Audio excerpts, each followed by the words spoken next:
ഹിമാചൽ പ്രദേശിലുണ്ടായ മേഘവിസ്ഫോടനത്തിൽ 6 മൃതദേഹം കണ്ടെടുത്തു. 2 പേർക്കായുള്ള തിരച്ചിൽ തുടരുകയാണ്. വിനോദസഞ്ചാര മേഖലകളിൽ കുടുങ്ങിയവരെ രക്ഷപ്പെടുത്താൻ ശ്രമം തുടരുന്നു.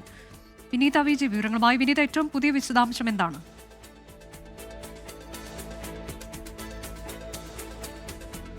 ഹിമാചൽ പ്രദേശിലുണ്ടായ മേഘവിസ്ഫോടനത്തിലാണ് ഇപ്പോൾ 6 മൃതദേഹം കണ്ടെടുത്തുവെന്ന വാർത്ത വരുന്നത്. 2 പേർക്കായി തിരച്ചിൽ തുടരുകയാണ്. വിനീത, വിശദാംശങ്ങൾ.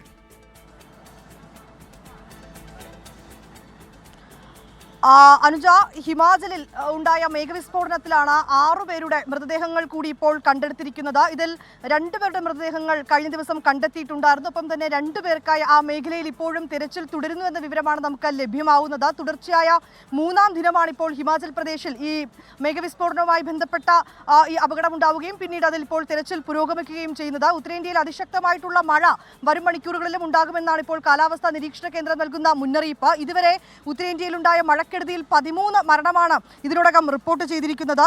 ഇതിൽ ജമ്മു കാശ്മീർ നിവാസിയായ ചെയിൻ സിംഗ്, ഒപ്പം തന്നെ ചമ്പ സ്വദേശി ആദിത്യ താക്കൂർ, ഉത്തർപ്രദേശ് സ്വദേശികളായ പ്രദീപ് വർമ്മ, ചന്ദൻ എന്നിവരാണ് ഈ ഹിമാചലിലുണ്ടായ മേഘവിസ്ഫോടനത്തിൽ മരിച്ചത്. ഒപ്പം തന്നെ കുളുവിലും കാംഡയിലും 3 പേരെ കാണാതായിട്ടുണ്ട്. ഇവർക്കായും ഇപ്പോൾ തെരച്ചിൽ പുരോഗമിക്കുന്നുവെന്ന വിവരമാണ് നമുക്ക് ലഭ്യമായിരിക്കുന്നത്. ഒപ്പം തന്നെ ഗുജറാത്ത്, ജമ്മു കാശ്മീർ, ജാർഖണ്ഡ് സംസ്ഥാനങ്ങളിൽ ഓറഞ്ച് അലർട്ട് പ്രഖ്യാപിച്ചിരിക്കുകയാണ്. മധ്യപ്രദേശ്, ഛത്തീസ്ഗഡ്, ജാർഖണ്ഡ്, അസം എന്നിവിടങ്ങളിൽ അടുത്ത മണിക്കൂറുകളിൽ ശക്തമായിട്ടുള്ള മഴയുണ്ടാകുമെന്നാണ് കാലാവസ്ഥാ നിരീക്ഷണ കേന്ദ്രത്തിന്റെ മുന്നറിയിപ്പ്. അനുജ, ഹിമാചൽ പ്രദേശിലുണ്ടായ മേഘവിസ്ഫോടനത്തിന് ഏറ്റവും പുതിയ വിവരങ്ങളാണ് വിനീത വി ജി നൽകിയത്.